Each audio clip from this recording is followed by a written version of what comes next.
Of Okay. course. Okay. So everybody just has to hit got it. Got it? Cool. Okay. All right. So this the other these are just going to be general questions to begin, just to break the ice. The other But one, yeah, do you have a favorite color? yeah. I do, it's mad. I'm gonna say my favorite color is purple, but I'd say I've grown into more loving black. But growing Really? up, I used to love purple. Purple's my favorite My color. That's why it's my kind of cool. bike, my V50 was purple. Yeah, it's a bit surprising, but yeah, black Okay. now, but purple Black is was growing no. up. So what about your favorite TV show? TV show right now is Power. Ah, New Power book, which I'm sure most of the outer teens and stuff participating might have seen or heard of. But yeah, Power is okay. something that um I'm not too big on the TV shows, but that's one that I'm hooked. Okay, what about a movie then? Favorite movie? Movie, um, Paid in Full, probably surprised most or a lot. Some might not even know what that is. Quite an old film. Um, Law Abiding Citizen. Those are two of my favorites. Really? Hmm? So we're going to get into the main parts of the interview, right? So tell us a little bit about Nahki and what type of child you were growing up. Because, we have young people between the ages of 5 and 18 at Big Brothers, Big Sisters. And, Hmm. sometimes young men are rambunctious. Sometimes we have some quiet ones, some mischievous ones. So what type of young man was Nahki growing up? Yeah, I was like your average normal kid growing up. Love sports from as young as I can remember. I've always been competitive. Um, I have two brothers, one younger, one older, so that competitive nature has always been in me. Um, like any kid growing up, love sports. Yeah. Um, love just to live life and be out on bikes, fishing, swimming. Just Yeah. your normal. I'd say what um anybody in my era and before kind of grew up doing. Times are quite different nowadays, Yeah. in terms of youth and childhood, but that was me. I was out to sun out, but from sun up to sundown, sometimes after, from quite a young age. Yeah. Yeah. Yeah. Um, my mom will laugh at me saying that, but like I said, I just loved having fun, and sports was always my passion. It wasn't until maybe um like a bit older in my early teens when I really was like, okay, football is something that I feel like I have the gift and the gap to over So other before you, sports. so before you were kind of like into, so what were the other sports then? Yeah, so I played cricket. Um, I was very good at. I might sound like I'm tooting my own horn, but I was very good at almost every sport I participated in. So cricket, I represented all my schools in every, so it's track and field. I've represented Bermuda in track and field up until 16. In all like jumps, I used to do high jump, long jump, triple jump, and I used to run long distance. Cricket, and football. I played Oh, wow. squash. I played everything. I was just one of them kids that like if it allowed me to have fun, it was something that interested me.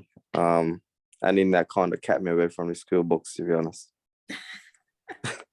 Speaking of So school, so hold on a second. So I have to look in the chat. Somebody said DC or Marvel, one of the kids. I can't They even said answer DC. that I'm because sorry, I have to go. I have to make sure I'm paying attention to the kids. So we can yes, come back to that. absolutely. We can come back to I that. I don't actually I don't actually really know because I don't watch either. Really? I know it sounds crazy No, because it there's so doesn't. much Marvel films. That's okay. So, I really don't watch many. I've probably seen a few oh wow. at best, so I can't Wow. even answer that, to be honest. Say I don't know. Almost But like you I know haven't what? had a proper But childhood. that's good to know because there are some kids that are not into that stuff as well, right? Yeah, I mean, I'm And not pretty everybody. sure every most humans aren't particularly just into that, or most kids and stuff like that growing up. But no, I haven't. watched many. I can't even think off the top any. I haven't seen none of the new Spider-Mans, none of those new. I haven't. I just really haven't. It's crazy. Oh, you're living a sad life. I'm just teasing. I'm missing Sad out, life. I guess. But listen, I have some more questions in the chat. So I see one that says, when did you first start playing football, soccer? And then also, hold on, I want to make sure that I'm not missing these questions. Hold on. Someone asked, when did you first start playing football? And then someone else asks, did you ever play tennis? I'll get to tennis real quick. I actually did play tennis. Okay. Not that competitively. Growing up, I used to spend a lot of time at my grandmother's, who was big into tennis at the time. So you was good at tennis? Yeah, I was good at tennis with her because, like I said, that will get me out the house and doing something athletic. And then I kind of just fell in. That was probably from the age of probably 9 to 13, or maybe 8 to 13. I joined one of the tennis leagues at the one by North Village. That's nice. So she was a member that I played a lot. So I did get into that and did play it. But back to football. I started, as far as I can remember back, I think competitively at 5 or 6. I started playing for Wolves. I'm born and raised in Devonshire. I lived just behind Elliott Primary, and Wolves were a product of that environment. So that was a team I grew up around. Obviously, most will know I had a big affiliation with Dendy Town, but I'll get to that. So yeah, that was my childhood team until I think 9. So I started playing at 5 and played for Wolves. Went to Elliott Primary, so all in the same location. Just had to jump over the fence and go down to the field. So I started playing at 5, and that was at Wolves. So I'm looking in the chat again because I want to make sure that all of the children's questions are being answered. I have some that sent in advance, but I also want to make sure the ones in the chats are on it as well. So someone asks, like, I guess they're asking, do you watch anime? No. Told you he's deprived, guys. He's deprived, guys. I am. I miss so much. My younger sister's big into that. She's 14. Yeah. Like I said, it's just a new generation. I only just found out what that actually is. The children are laughing at you. I'm just like, I know. You're making yourself sound ill. No, I'm just teasing. This is it, man. I'm such a spring chicken. I'm young, but obviously these kids are young. So no, I don't actually know much about it. So someone just asked, who was your favorite football player when you grew up? Like when you were growing up, like when you were younger and you were developing, like who was your favorite player? Okay. I had a few. Okay. I had a few that I kind of went through. I'll just kind of touch base on each player and the periods. So first of all, I have to say the most important one, obviously, is Sean Goda, our fellow Bermudian. So growing up, I looked up to him, of course, feeling like he was a product of our environment, feeling like he was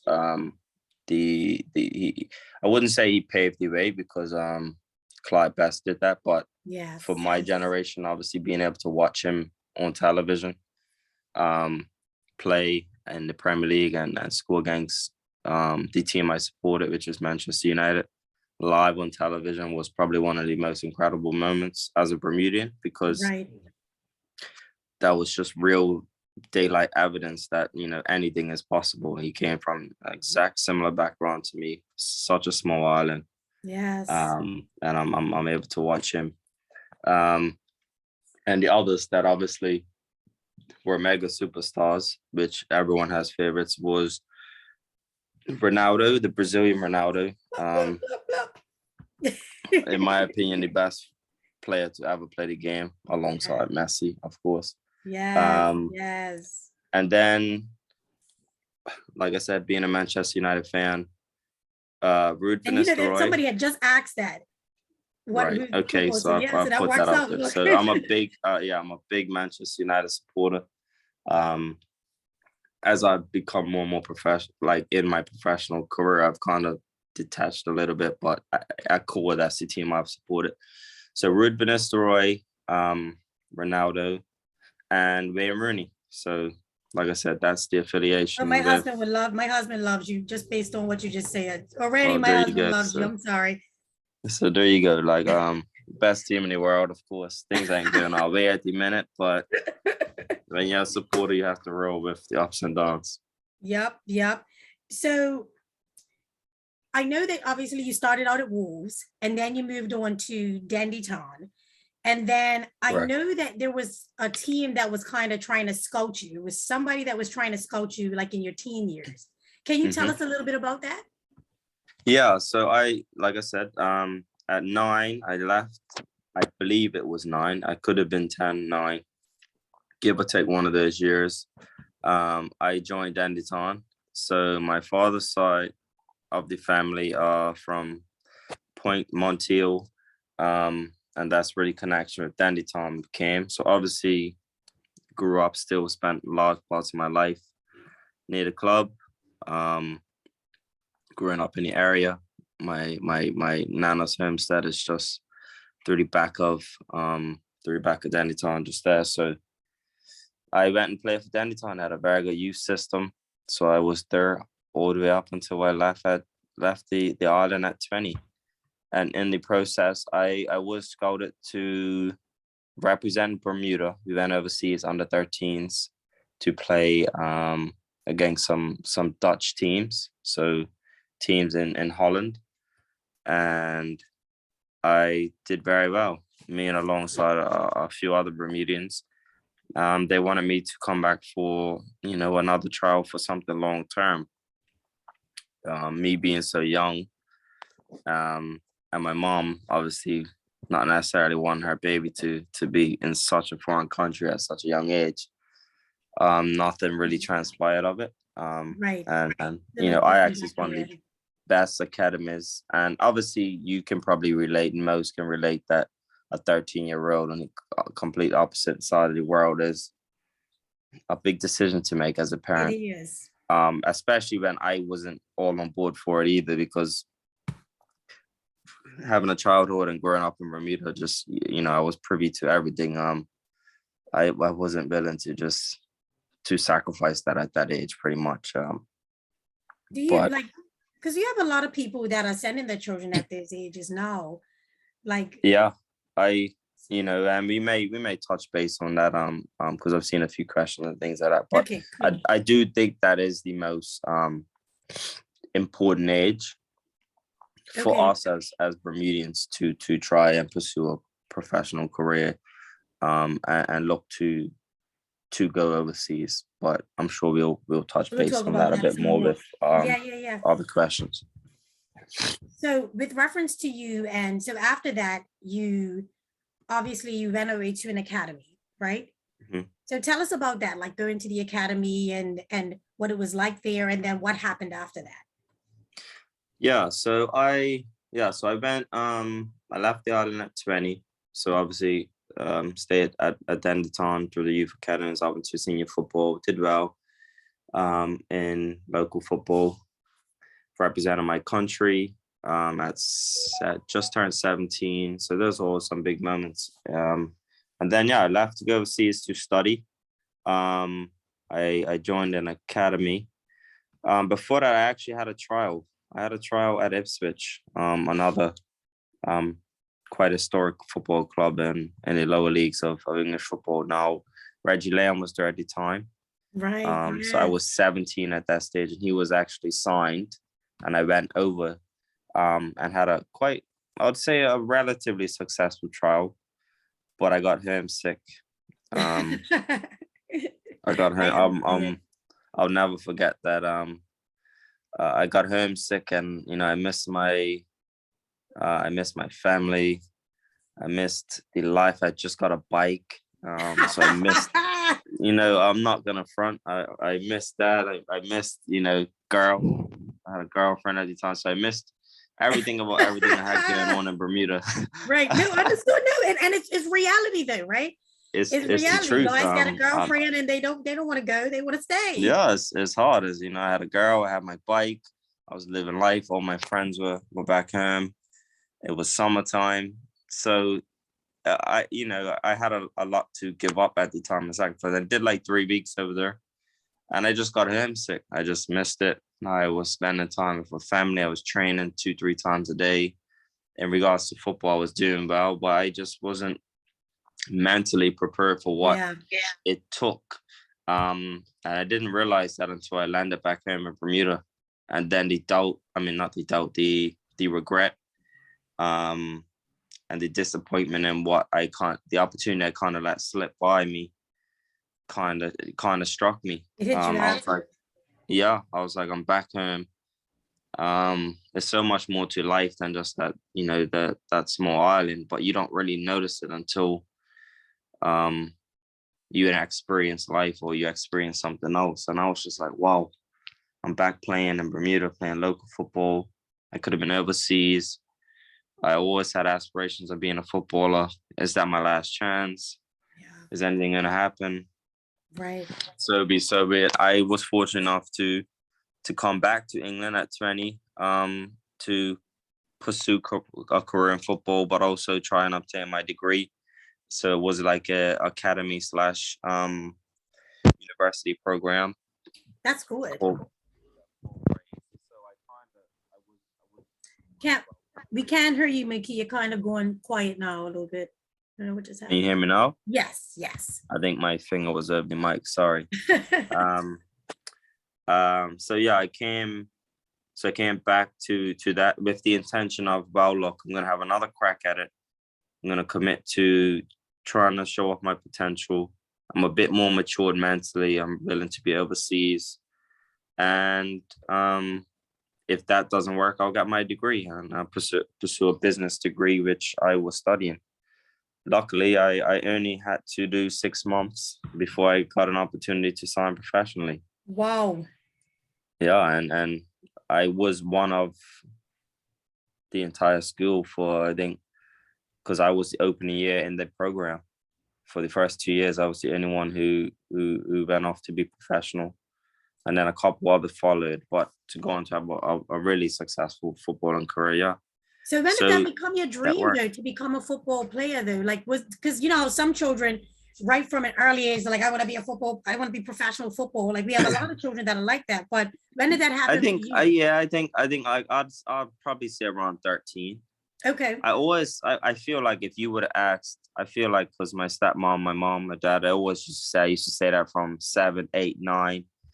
But when I really recall that I really was like dead on serious about really wanting to be a footballer, like nothing would change my mind, and that was what I wanted, was when I experienced going overseas for Bermuda at 12, 13. Wow. So I'll say from then I was just like, nothing's going to change my mind. Teachers would tell me, oh, you can never be a footballer. Well, I say, well, I'm going to be a footballer. So that's all I'm worried about. That's what I want to do. That's plan A, school and things like that will be plan B. And I think you have to have that mentality in order to go and chase a dream in which so many millions and millions want to do also. But what make, so like for you, obviously you had to set yourself apart from everybody else. Like, so how did you do that? How did you work towards that? How did you even know what to do? I just from a young age, I just had, for me, I think the biggest, looking back, I had ability, I had talent, natural talent, of course, but a lot of others have that. And sometimes you need certain little advantages in other departments. And I'll say my biggest attribute was just discipline. I was able to, I remember being in university, you think about it, in university, you have freshers week, you have parties, you have living your life, alcohol, etc., that's on your doorstep. And I just vividly remember but being like, I'm not going out. We have a game on Tuesday, I'm just gonna get my rest. Or I was doing that locally in Bermuda from young. trying to rest right, just discipline, being able to say no to certain things that we all wanted to do. But how, like, hardest. But you did it. Like, how were you, like, where did you get that strength and that to be able to just do it? I don't really know. It's just something I picked up, because like I had everything else, but when like it's hard to explain, but being in a place like Bermuda, and in order to get to the position I am today, you have to overcome so many hurdles. You have to get lucky. You have to. It's so many different things. It's a bit easier if you're British and you live in a city that has a lot of football, but I'm from overseas. I have to defy the odds. I have to get opportunity. Right. I have to take the opportunity. I have to be a more outstanding. I have to get a bit of luck. But in order to get there, you have to make sacrifice and be disciplined. And I think that's what differentiated me from a lot of other young talented Bermudians. I think if you spoke to most, they'll be like, yeah, he just had something about him. He had that drive, but he had that discipline. And I think that was ultimately key to what allowed me to be here, because I had the talent, I had the ability, I had skill, but I had the mental capacity to be willing to say no and just do what was right for my career at the big times. Did you ever get discouraged at any time before you actually made it? Like, because, I know a lot of young people, when it comes to stuff like that, they want everything to happen now. You know what I mean? I even know for myself, it's like, I just want it now. Like, I want to win that now. I want to be up the top now. Like, everybody wants to be the Sean Good or the Nahki Rouse, like now. But my question to you is, what does it take to get there? Yeah. Okay. The setback. I did have one, and I'd like to elaborate on it, because no worries. I signed. So my first football club in England was Carlisle. A lot of people don't know that because I didn't have a successful period at the club. I signed in January 2011, and I left in May. So I had a short-term deal. That was my first club, but ultimately that was my foot in the door. So it was like, I'm a professional. I've made it. This is what dreams is made of. Playing League One football, but it didn't go to plan. I only made 3 appearances off the bench. I kind of was slapped back into reality that I'm actually not that good. So I came feeling like I was one of the best players in the world, and left feeling like I was so far from being able to compete at that level, just because I just wasn't equipped to have to deal with everything that was going on. And I was released. And I look back now and I say that was the most important day of my life in my footballing career, getting released from the first football club, because it was the rejection, but it was the ability to overcome the disappointment of being relegated. So initially I was sat in the manager's office, sat there. I was devastated. I walked out. I kept a brave face, and I got in the car, I went home, called my mom, called my missus, and I was like, I started shedding tears, and I was like, is that my career done? Because I just got my foot in the door, and I didn't really take it, but it was the best thing that ever happened to me, because I had to go back another step and dig deeper and really learn from that curve of that disappointment, that wasn't something I ever wanted to experience again. And I just climbed the football ladder and progressed. Wow. That's no, but that's awesome though. That right so there. It is. That was the pivotal.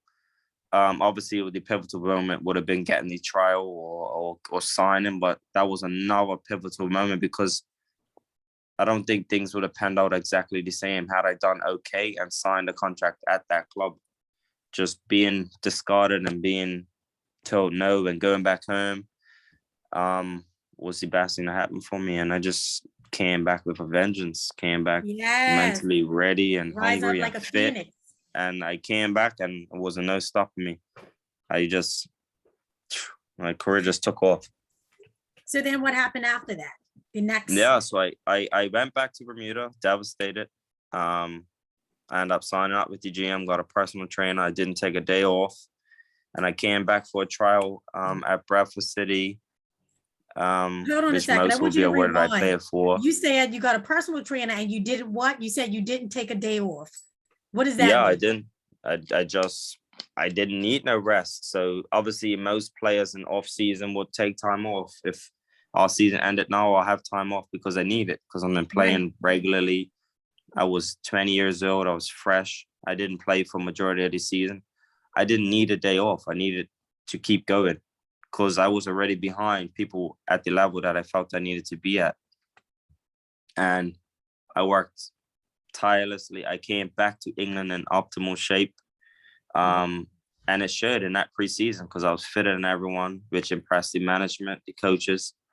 I was sharp. I was just ready. And each trial game I had, I scored and it led them to give me a contract. It happened to be a very small contract, short term. Money wasn't great, but that didn't bother me at the time. I was being paid to play football, and I had my foot back in the door. And those experiences prior to that makes me appreciate everything that goes on in football. Because, like I said, from there to this stage, my career is kind of just constantly going up, whether that be financial or that be playing at which level. It's just gone up, and I don't have the traditional route to professional football. My story is quite unique in itself. Wow, that's like I'm just listening to your journey, and I want to make sure that I'm also looking at in the chat as well because I see we have a lot of questions. Oh wow! All right. So some of the questions I'm gonna keep to the end because the funny questions. Okay. So I'm gonna save the funny ones so that I can. Okay, someone said Zayden wants to speak. Sarika, you said Zayden has a question? Yes, he did. Okay, Zayden, do you still have a question?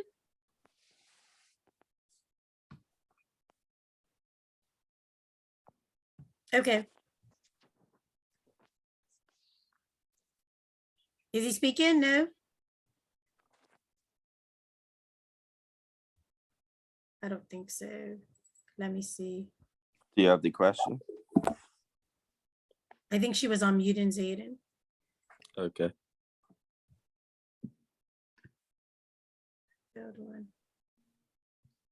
Okay, what I'm gonna do Hello? is hello, yes.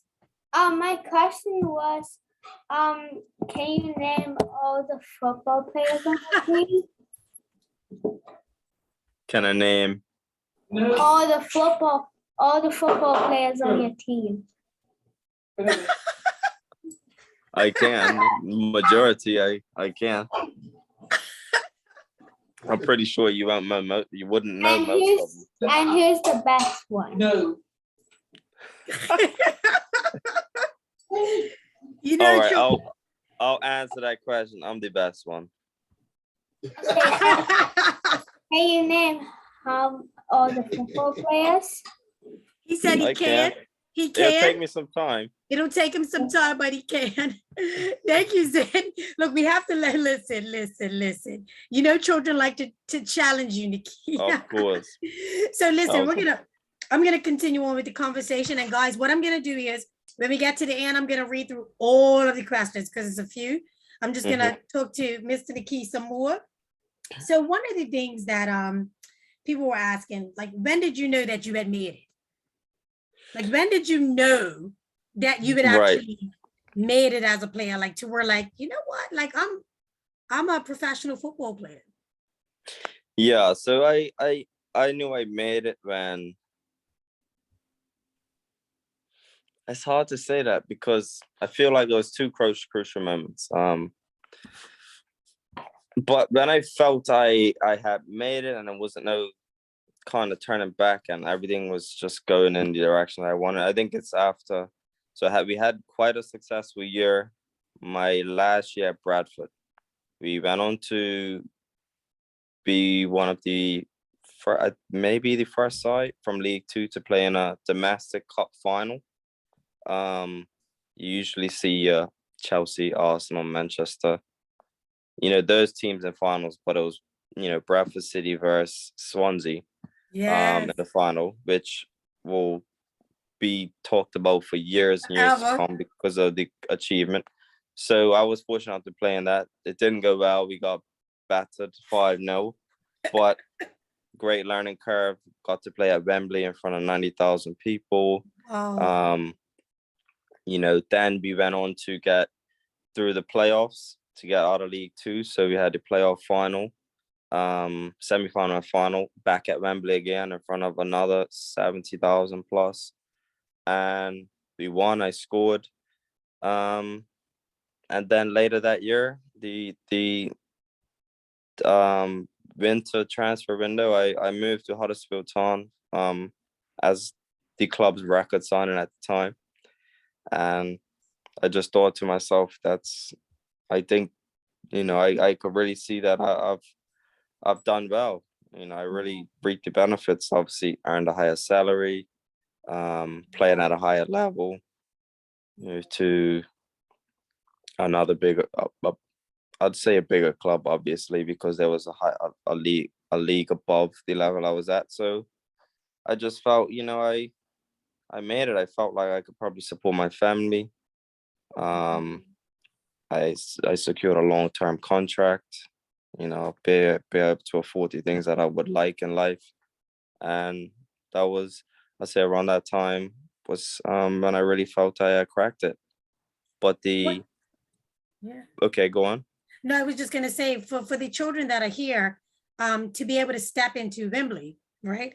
What was that like the first time that you stepped in, not to sit in the bleachers, but to actually be right there? And that's like a stage, right? That's like that's it. That's like what everybody's dreaming. Yeah, that's creme de la creme. That is the pinnacle of British football. So Like, did you hear, it was surreal. Did violins go off? Was it like, I don't know.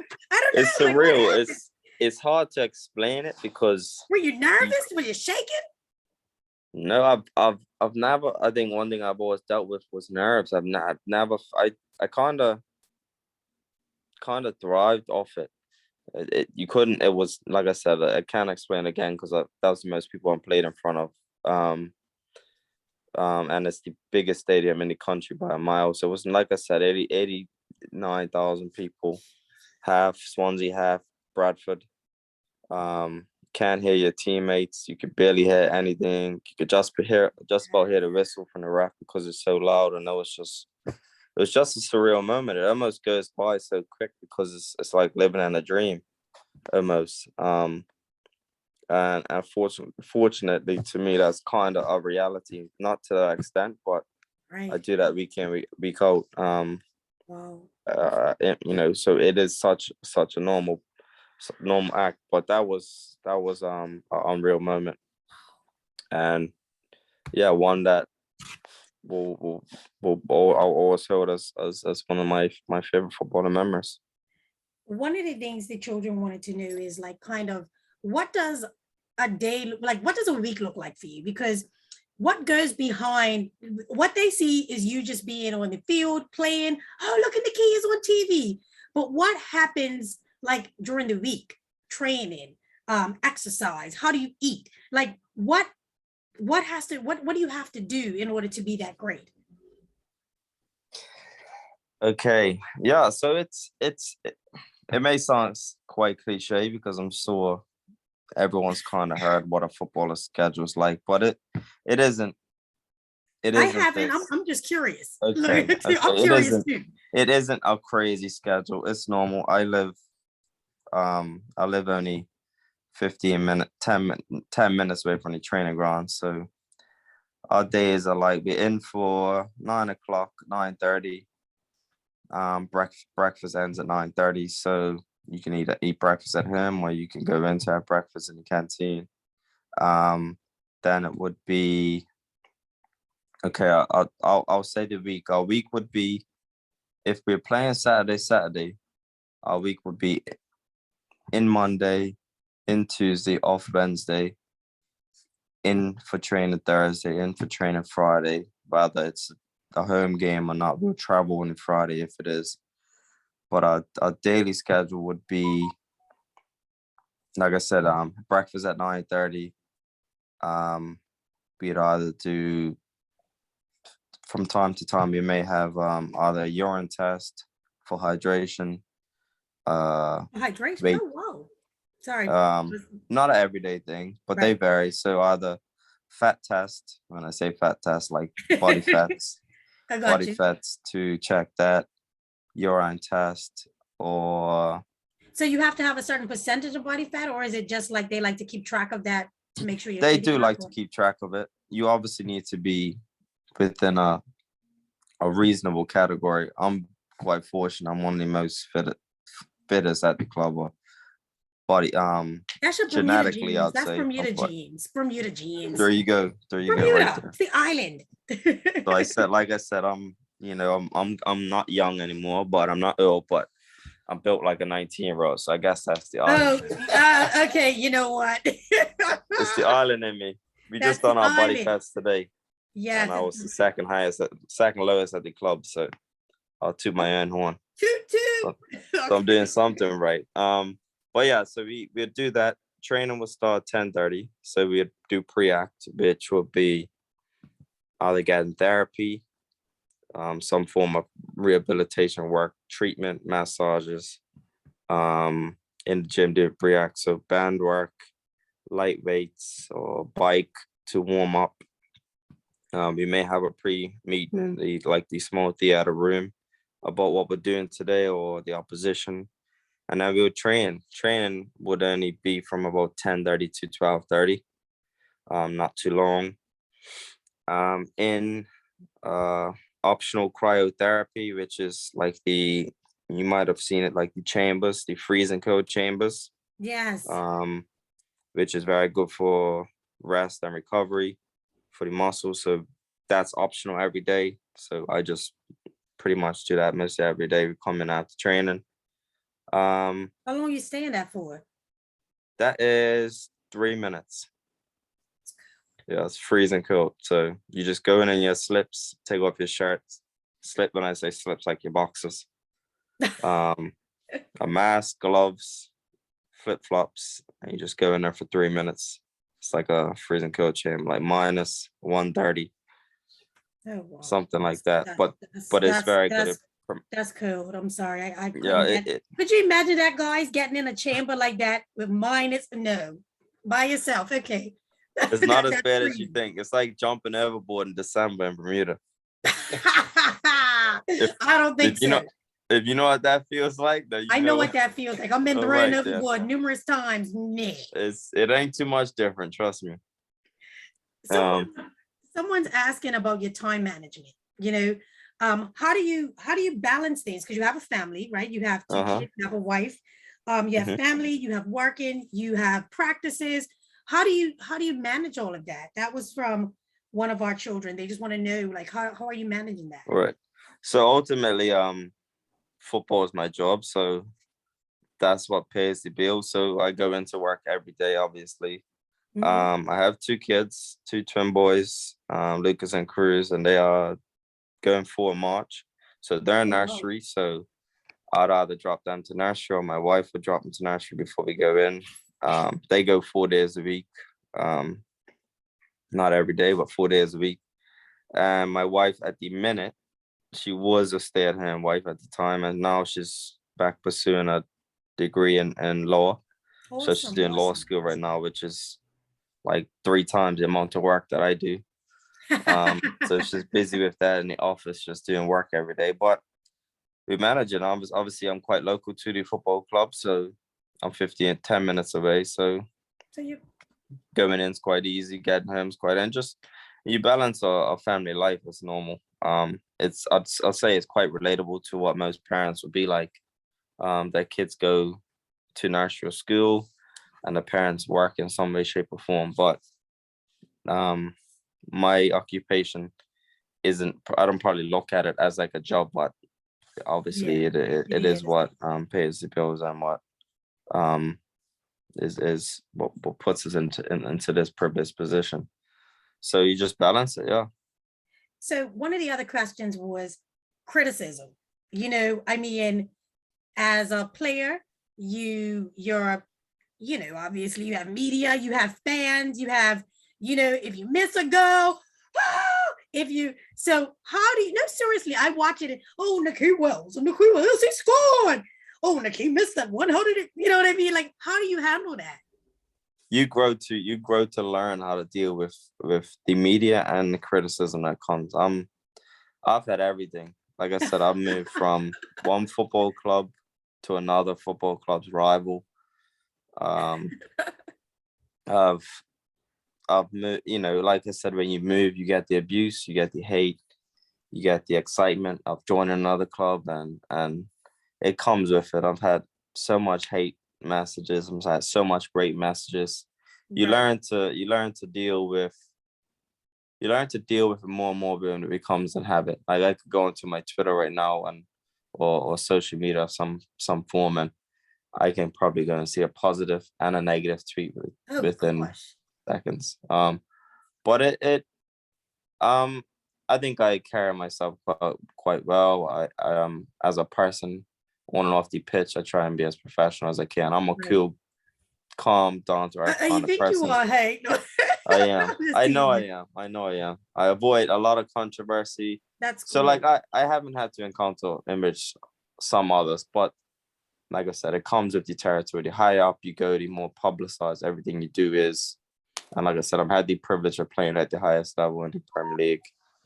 And it is a different kind of world, but I haven't obviously been that superstardom like these players you see on TV. So their lives are completely different. Ours is just a tapered version of what you see at theirs. So Nahki, yeah, it's normal now. listen to this, right? So I see hands raised and I see lots of questions in here. So one of them is from one of our, you actually no, this is a comment from one of my young ladies. So we're going to lose it. Hold on one second. I have to be able to scroll to get to these questions. Sorry. She said, hi, Patrina. I can't put my camera on, it's not working. He is the best. I just want him to know that he is the best. So Nahki, I don't know if she wants me to say her name because I don't know, she might beat me up, but she just said, I just want him to know he's the best. Whoever that is, thank you. Pardon? I said whoever that is, thank you. That message means a lot. And she's probably freaking out Absolutely. right about now. She's got me smiling, so she's done well.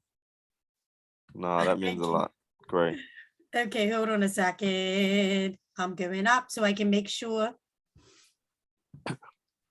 Hold on.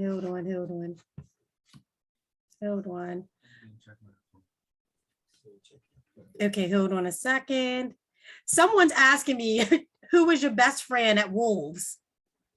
Do you remember who your best friend was at Wolves? I know that's taking you back, but That's taking me back. I do. Probably still one of my best friends now. His name's Paulus. He's a Portuguese lad from Azores. Paulo, yes. Yeah, I'm sure you know him. Yes, Everyone he's is a nice guy. a great kid. Yeah, he's still up to today. Is still probably my best. He's still Yes. is my best friend. Grew up with him, but yeah, And I played with him I at think that was Wolves. just Saya. I think I got it correct. And this one says, what advice would you give me to get my dream job? Your dream job? Yes. What advice would you give me? I would say you'd need to take sufficient steps to put yourself in the best position to do that, whether that be, so most jobs you need to obtain a degree or experience of some sort, and you just kind of need to be the best at what you do, or be as attentive and as productive as you can at anything you do. And in relation to my career, I kind of had to just always be, I had to always be 100% on everything in terms of commitment, in terms of application. You just have to do that. And I think those steps is necessary in any area of life in which you want. most people want to do different things. Football is a small window for most people, and there'll probably be one at best that may go on to pursue a career in that. But in everything else, you need the same attributes: desire, hard work. You just want to be the best at everything you do. Absolutely. Now I see that I have other questions, and I know I'm just looking at the time, Nikki. So don't worry, I'm keep being cognizant of that because I know how late it is for you there. But I'm checking. Jair, is your hand up to say something? I mean, not Jair, Armand, sorry. Yeah, okay, cool. So let me get Armand muted. Hold on 1 second. Let me do that real quick.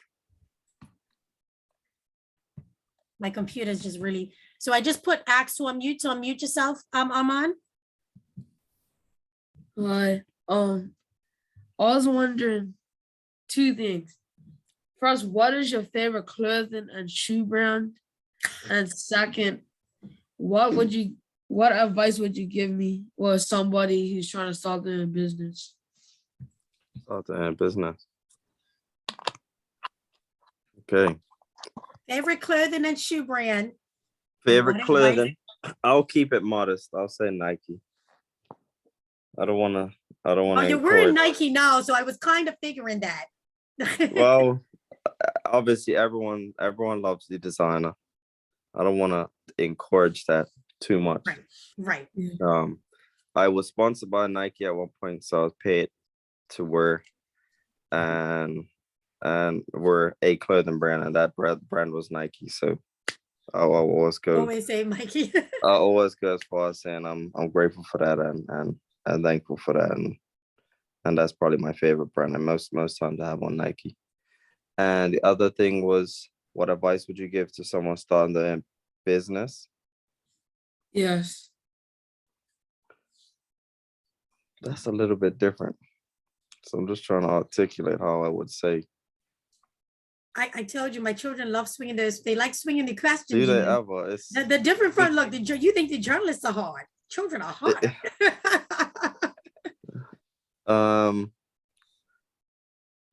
It's so cliche. You just have to be the best at what you want to do.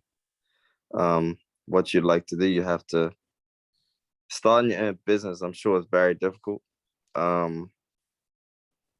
I actually have a small business back home as well, but that wasn't too difficult because I partnered up with someone and they take most of they deal with most of the difficult things that come with it. Yeah. I was more of an investor. But yeah, I'm trying to articulate how to say it, but you just have to, it's very difficult. So you have to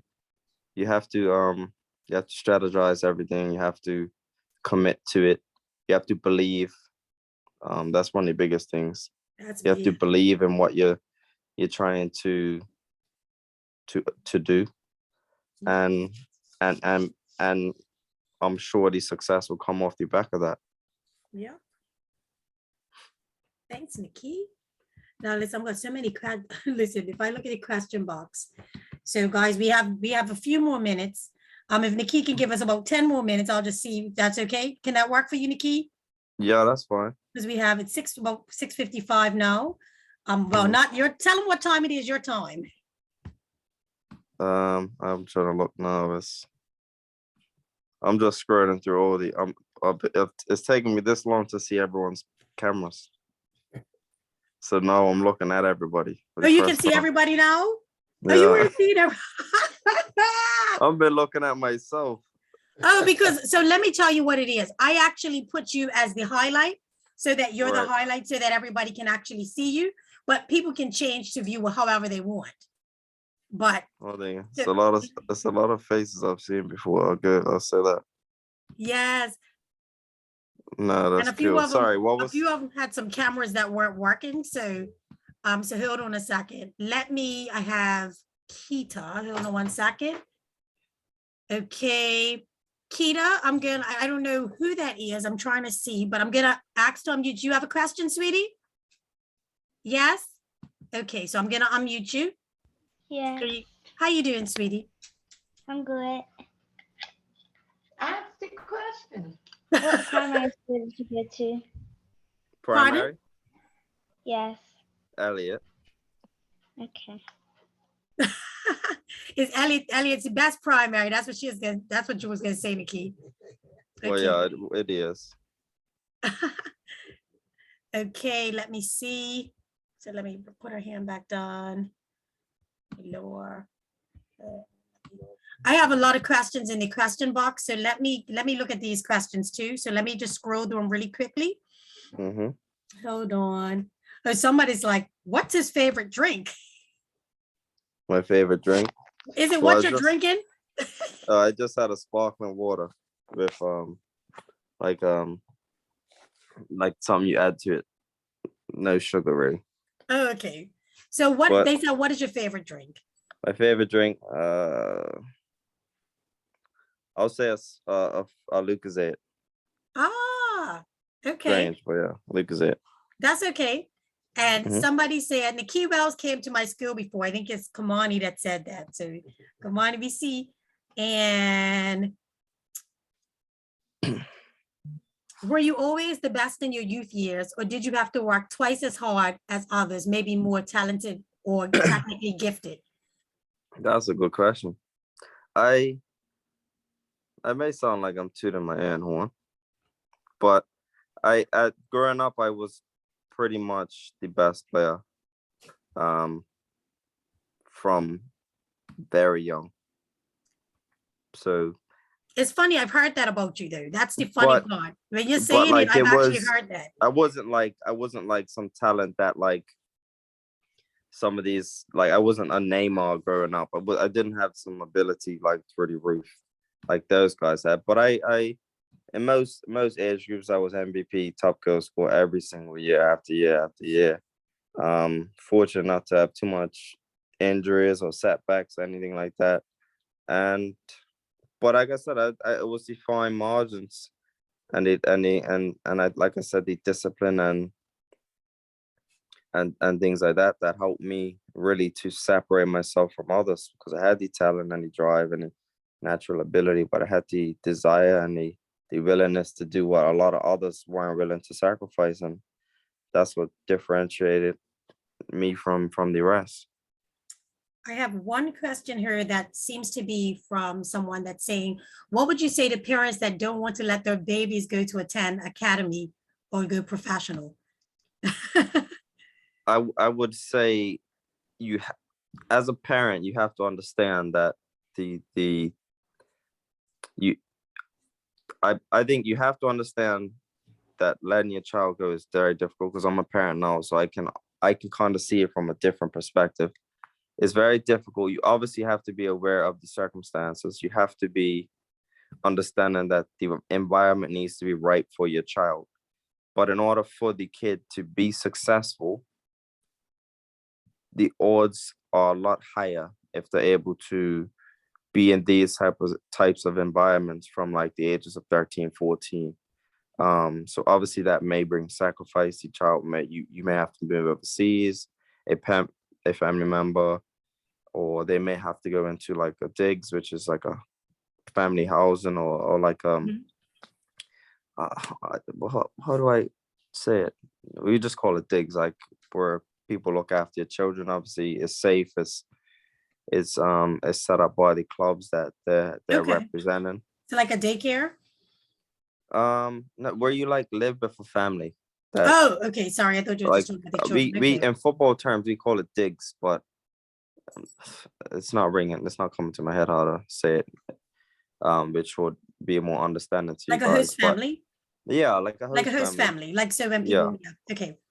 Yeah, so that's what happens for most, that because not everybody plays for the club that is exactly local to them. Right. So kids from Wolverhampton that may play in Manchester, kids are from Brighton that may, so the families are there, but they have to, the same country, but they have to live with somebody, so they have host families and stuff like that. But as a parent, you have to understand that if that's the child's dream, you have to, and it's something that you want your child to have the best chance, that you'd kind of have to have that understanding that it's going to take that sacrifice You have to let them go. more often than not for that kid to make it. And then it's about kind of setting up the circumstance for the kid to excel the most and make sure he's safe and in well hands and well looked after at that age is very important. I see that we have a question. I see it's Michelle Borres' Zoom. I'm gonna unmute you so you can ask the question. But I think it's, and you can just say your name because I know it's not Michelle that's asking the question. So It's Legend. Legend, hi Legend. Hello. I have a question. What's a good age to go away to try out for football academy? I think I'd say the optimal age is, or the prime age would be like 13, 14. Because, for example, at that stage, prior to that stage, most kids' developments are similar, even in Bermuda. You train twice a week and you play a match on a Saturday. But as soon as you get to 13, 14, I think, they start to go to 4 days a week. So it excels. And that's where I find that mostly everyone around the world starts to excel a lot more than, I guess, our local athletes, because I feel like we can compete up until that stage with most. So I feel like that's a very important age to try and get into the football ladder. Okay, thank you. Yeah, I think 13, 14, I think is a very good age. Thank you. So worries, I buddy. see here someone, I can't really see. Hold on, did I accidentally mute you, Nikki? Sorry. Hold on. How did I mute you? Okay, I'm just trying to unmute you now. Okay, you can hit unmute, Nikki. There we go. Sorry about that. I was trying to No. unmute someone else, but someone is asking, I can't see who it is because it just says iPad. Did you eat healthy? And how has COVID impacted your life? I do eat healthy. I've never had like a specific diet or a nutritionist mold my diet. I just learned from experience, learned from research and looking into a lot of things, so it's beneficial to the body. So if I wanted to go and make a meal today, tomorrow, I'd kind of know what my body needs going into it. So a certain amount of protein, certain amount of carbs, certain amount of vegetables, and I can cook, so I can deal with whatever my body needs going forward. So I don't have to be advised in that department, just from experience and soaking up the knowledge as a footballer. And COVID I'd say probably COVID had more of an impact on the rest of the world than I'd say in particular myself. Football was impacted, of course. We had to play a year without fans.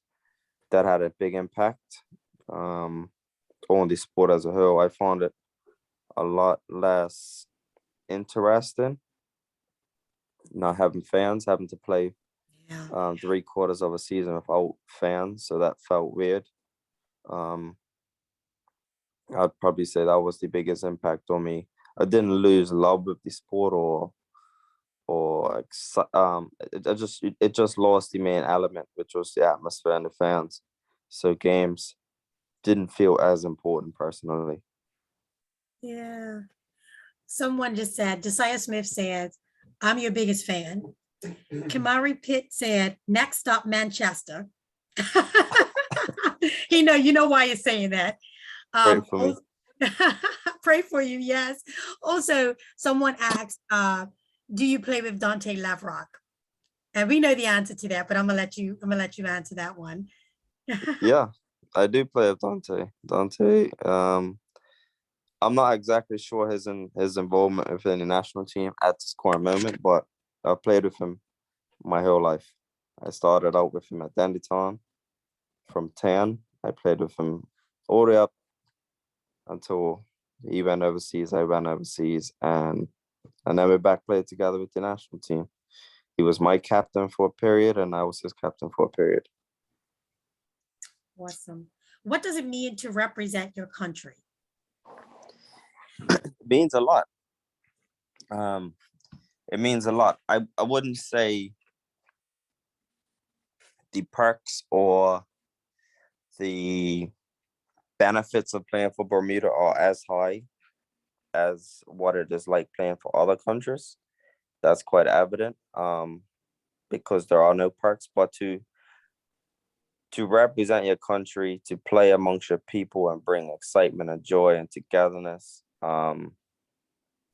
is a great feeling. So having that success in the Gold Cup, being able to galvanize the island, bring people together, celebrate, kind of all be present in that one moment, supporting us athletes was a great feeling.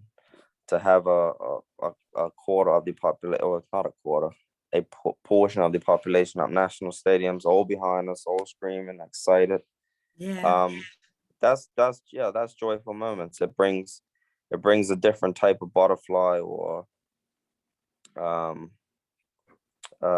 different type of feeling than what it would be like playing in front of 90,000. It's just Yeah. something quite deep inside you that you enjoy most, because you are representing your country and you are playing in front of your people. I always find that one of my favorite things about representing the island, which is why I'm a big believer in playing for Bermuda. Someone's asking, what was your most memorable goal? What was that goal? What was the goal that it's like you went to sleep and you're just like, yes, I did that. I need to watch Yeah. that again. I'd say two. I'd say one was I scored in one of my first appearances for Bradford. I scored a screamer from about 35 yards out, and that's kind of what Sorry, my dog's introduced barking. Hold on. Sorry. Fine. Sorry, you I can go scored ahead. My dog was barking. yeah, I Sorry. scored a screamer for Bradford City. It it went viral. It got in all the competitions for best girl. It got nominated for the Puskas Award, which is one of the best girls in the world in that calendar year. So it kind of gave me a lot of attention globally. And then my next favorite girl, or most important girl, was the girl I scored against Aston Villa in the cup. For me, it was very I was able to give a shout out to a friend that I lost quite a bit before that, and to Manny Steed. I don't know if anyone in there is aware of them or family members, because Bermuda's small. It may be somebody, but I lost a friend growing up to a bike accident, and I was able to pay tribute to that on national television, and give a shout out to him and his family, and that was one that girl in that moment is one that I can live through for years and years to come. And I think that's a beautiful moment that actually everybody remembers. I remember that moment. I think the whole island remembers that. And it was just such a touching experience for all of us. Yeah, You know? exactly. It's it was just the right thing to do at the time, just to pay homage to a friend who supported me, pushed me growing up as an athlete, was like my direct competitor. Such a talented individual in football. You couldn't separate us in terms of who was the better player, and it was his dream to go on and do that, but he never lived to experience that, and I was able to do it. Some of which his family, and he would have been so proud to see. So it was a good moment for the island and for myself as well. And I know it was a hard experience losing your friend as well. Like it was a very difficult time for you as well. And to be able to have that moment and that memory and be able to share it with everyone, that was beautiful. Yeah. We have a child that has posted, and I was checking to make sure that I could actually read it. It said, "Do you remember playing with my daddy, Dijon Dirty Simmons, growing up? The father's passed away now, and they were just asking, did you ever get to play with the father or whatever? So, yeah. And who was it? I think it says Dijon. Let me make sure I'm getting it right. Dijon Dirty Simmons. I think I can. Let me see if I can unmute them. Oh my, frozen now. But yeah, they were just asking. I'm not sure, but I won't be surprised. Yeah, you play with so many different people, right? That's what I mean. Through my lifetime, I've played locally and things like that. I think I Oh, have. yeah, You got it I see now? the picture. You see the I picture actually now? I ran to primary school with him and his younger brother. Oh, Yeah. I yeah. grew up a bit under them, so I knew him quite well. Yes. So I obviously can send my condolences. Yeah. That's his son right there. So somebody's asking, do you remember playing with Mariko Iris? Mariko Yeah. Iris. Yeah, so like, do you remember they keep putting it, they put it actually in the chat several times and I kept missing it. So I said, And who let is me, this person in relation to Marika? Yeah, I grew up with Marika Iris. I went middle school with Marika, and I played with him. He was one of those hard working players. yeah. That yeah. I'm trying to open up my I'll chat. never forget him. You know, that's crazy. That's one person I got. Really? Because they were just like, He was just he was just unique. He just had a heart of a lion. He just like I can vividly remember playing with him wow. over a lot of people. Okay. Guys, we're gonna do like maybe just 2 more questions because I'm gonna be cognizant of time because Mr. Naki's gotta get to bed. It's late where he is. So I'm gonna take 2 more questions. I'm looking, Zayden, is your hand up? Yes. Now Zayden is the one that gives you the hard questions, Nikki. I don't know if you're ready for this one, but I'm gonna unmute the mic and I'm gonna let him roll again. You Try ready? my best. Mhm. Okay, Zayden, I have unmuted you. Hit unmute. Okay. Do you know a boy named? Have you had a player that has died on your team? A player that's died. Recently? Let me think. I know of one, but he wasn't. I know of 2, perhaps 2.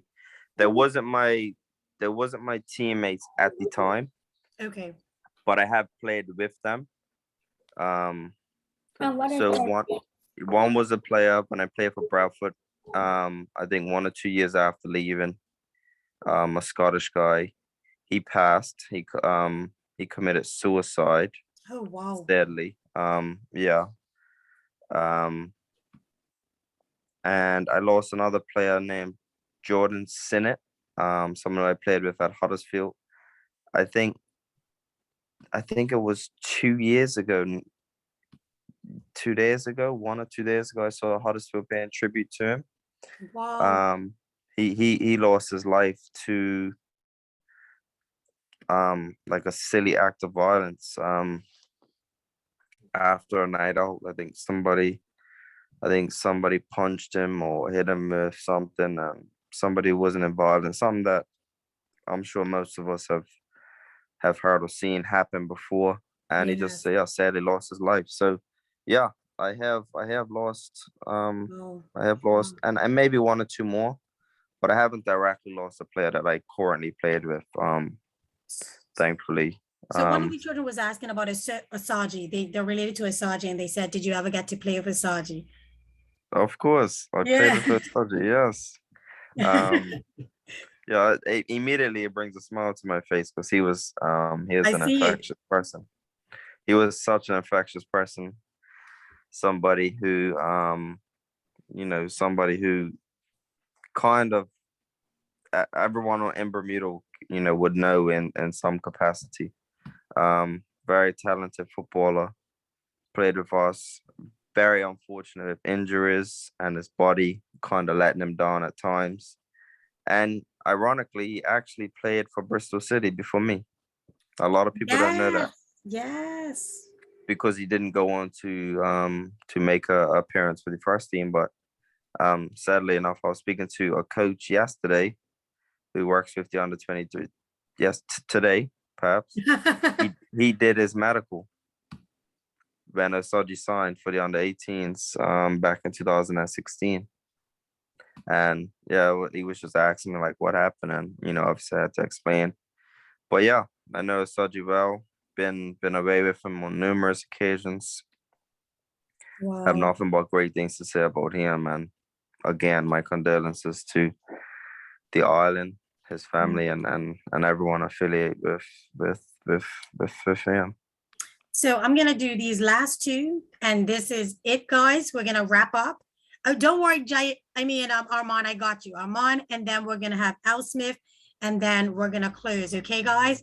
And of course, you never know. We might be able to do this sometime again soon. Not soon, but sometime again in the future. But Nahki, thank you. So I got two more for you. I'm gonna let them ask it. So be prepared, Nahki, because when it comes from them, like directly. I'm just teasing. Hold on. Okay, Armand, I've just unmuted you, sweetie. You ready? Oops, sorry. Go ahead. I have a good question. You have a great question. Okay. Yeah. Well, your last So one was good, I I'm remember. one of the Manchester teams, which is Manchester City. So if you was offered a choice to play for Man City, and so if you had to choose between not Man U, Chelsea or Man City, who are you choosing? I'm gonna choose Man City. My God. It sounds boy. it sounds bad coming from somebody who supports Manchester United, but from a career perspective, I think it's better to be a player at Man City than it is to be at Chelsea, because they have the best manager in the world and they play the most attractive football. Oh, Okay. As Ooh. much as it hurts me to say, being a but Manchester that's a United good fan, man, being honest. it's the truth, and you have to make big decisions like that at big moments. I haven't been fortunate enough to have to choose something like that because I've never been able to play for teams like that. But I'm just putting on my football brain. Keelan told me to tell you that Chelsea's the I hope team. one day you all make it to Man U with Ronaldo and them lot with Man City. Well, thank you, man. I wish to. He's speaking it into existence for you. Look at that. See, our children speak things into existence and they happen, Well, that's what it takes. You have to put it out there. I might need that bit of luck. Listen, Doug gonna give you that luck. So I'm gonna let this one that says Al Smith, I'm gonna let him speak, and this is the last question, guys. All right. Go ahead. You gotta hit on mute, sweetie. Go ahead. Excuse me, Nikki Wells. Did you ever remember playing with Shantae Campbell? Of course. She's my coach at Denny Town. Is it? Yes, I played with Shantae, of course. The only female I played with until adult football. Yeah. Oh my Yeah, goodness. I know Shantae very well. I grew up with her. I was playing for Danny Town. And she was one of the better girls at the time, which is why she played with us, because she was too good to play with the girls.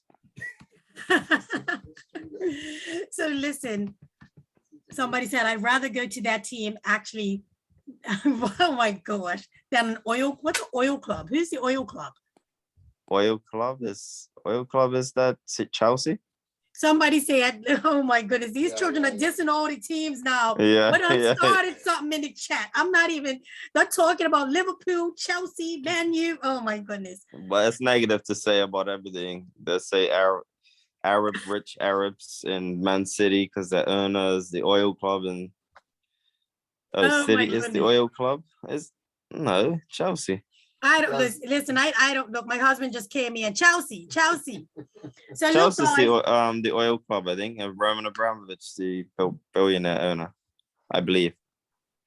so listen, this is the last thing I'm gonna do.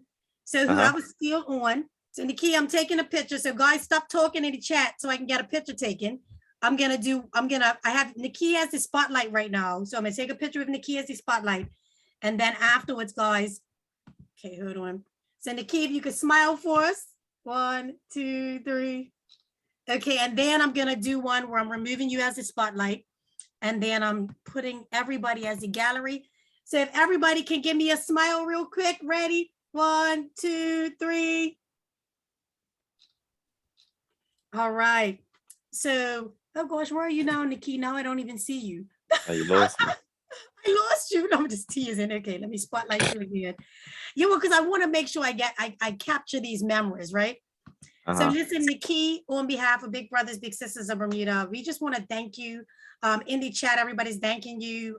We really appreciate you taking out the time. And I know that the children got something out of it. We had two of them that had to leave to go football training. They were mad because they were saying they don't want to go training, they want to stay. But we're just really thankful that you took out the time. We know it's late there. This is not the first time that we're going to be doing stuff like this. If you would love to come again, we would love to have you. And we just really, really appreciate you so much from Big Brothers, Big Sisters family. Guys, let's give Nikki a round of applause, even though he can't hear you. But if we can give him a nice round of applause. Ready, guys? Show him some love. Thank you so much, man. Like I said, it's a pleasure to be here. It's a pleasure. No problems taking the time out to do this in any way, shape, or form, and I can give back. If I can be a positive light or can shed some awareness or anything positive for my people, then I'm all for it. And thank you for giving me the opportunity. Hopefully I could have inspired some kids or given some form of hope, or just physically being able to hear from me that anything is possible in life, because we're all going through tough times in many different ways, shapes, and forms, and that the world's your oyster. Yes. And you know, it's there for you. Life is what you make it. So no problems. Like I said, it was an honor. I'm grateful, I'm thankful, and if I'm back and if I can do anything, or if you want to do this again, I'm open to it.